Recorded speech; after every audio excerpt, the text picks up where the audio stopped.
सितंबर 2023 यानी करीब 8.5 महीने पहले संघ प्रमुख मोहन भागवत और यूपी के मुख्यमंत्री योगी आदित्यनाथ के बीच एक बैठक हुई थी। इस 1-to-1 मुलाकात के बाद संघ ने खामोश तरीके से ये माना था कि योगी की नीतियां हिंदुत्व और संघ दोनों के करीब हैं।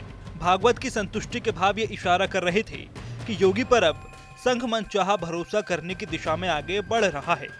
लेकिन ये मुलाकात 2024 के लोकसभा चुनाव से पहले की थी। जब चुनाव के नतीजे आए तो संघ प्रमुख का बड़ा और कड़ा बयान आया। जो सेवा करता है, जो वास्तविक सेवक है, जिसको वास्तविक सेवक कहा जा सकता है, उसको कोई मर्यादा रहती है, वो मर्यादा से चलता है। काम करते सब लोग हैं, लेकिन कार्य करते समय मर्यादा का पालन करते हुए उसको करना।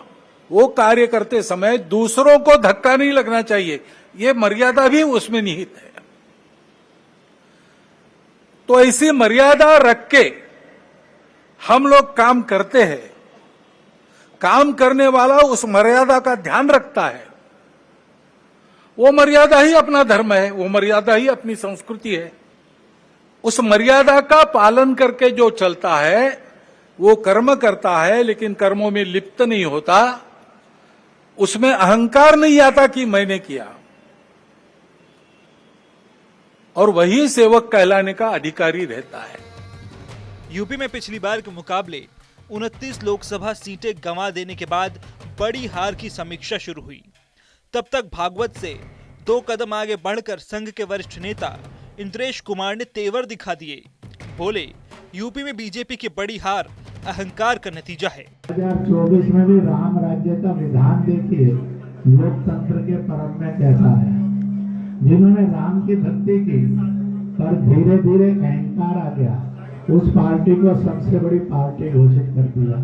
पर उसका और जो पूरा उसको मत मिलना चाहिए, जो शक्ति मिलनी चाहिए, वो भगवान ने अहंकार के कारण दिया। जिन्होंने राम का विरोध किया उनमें से किसी को भी शक्ति नहीं दी, सब मिलकर भी नंबर 1 नहीं बने, नंबर 2 पर खड़े कर दिए। इसलिए प्रभु का न्याय बड़ा विचित्र नहीं है, बड़ा सत्य है, बड़ा आनंददायक है। इसलिए जिस पार्टी ने भक्ति की, अहंकार आया, उसको 241 पर रोक दिया, पर सबसे बड़ी बना दी। जिनके अंदर राम की अनास्था थी, अश्रद्धा थी, और उनको सबको मिलकर 234 पर रोक दिया। कहा तुम्हारी अनास्था का यही दंड तुम्हें है कि तुम सफल नहीं हो सकते। इसलिए जो राम की भक्ति करे तो निरअहंकार करे, और जो राम का विरोध करे उसका अकल्याण अपने आप है, प्रभु नहीं बिगाड़ता। संघ के बड़े नेताओं के बयानों के बीच सबसे अहम है आरएसएस प्रमुख मोहन भागवत का गोरखपुर दौरा। शिक्षा वर्ग के सम्मेलन में वो स्वयं सेवकों को तमाम सामाजिक और राजनीतिक गुरुमंत्र देंगे। लेकिन सबकी नजरें उस मुलाकात पर टिकी हैं जो यूपी में बीजेपी का भविष्य तय करेगी।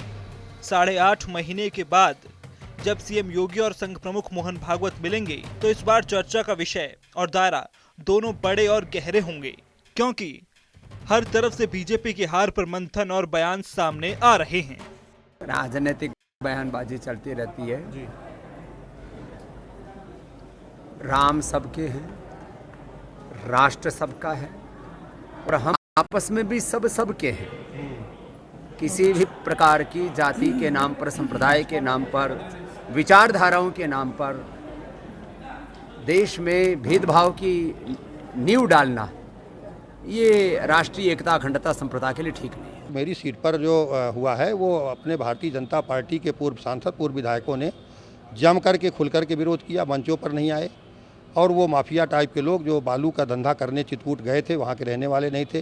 वहाँ से मेरी सीट जब खाली हुई थी 2019 में श्री आनंद शुक्ला जी को, तो उसको वहाँ से हम लोगों ने विधायक बना करके विधानसभा में भेजा।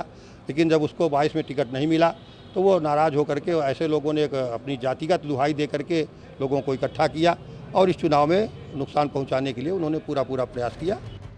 यूं तो बीजेपी संगठन ने अपनी ओर से पहल करते हुए यूपी में हारी हुई सीटों और बहुत कम मार्जिन से जीतने वाली सीटों के प्रत्याशियों और सांसदों को बुलाना शुरू कर दिया है।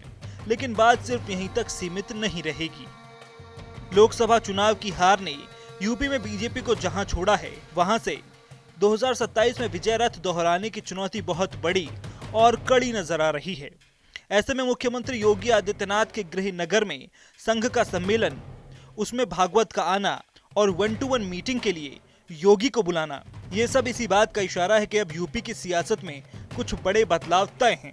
भागवत ने बीजेपी की हार के बाद जो कहा था, अगर उसका सही आकलन किया जाए तो मुमकिन है कि यूपी में संगठन और सरकार दोनों को संघ कोई बड़ा रोड मैप दे सकता है, क्योंकि लोकसभा चुनाव में 29 सीटें गंवाने के बावजूद केंद्र की सत्ता तो मिल गई, लेकिन विधानसभा चुनाव में इस हार का साया भी पड़ा तो बीजेपी के लिए बहुत मुश्किल होगी।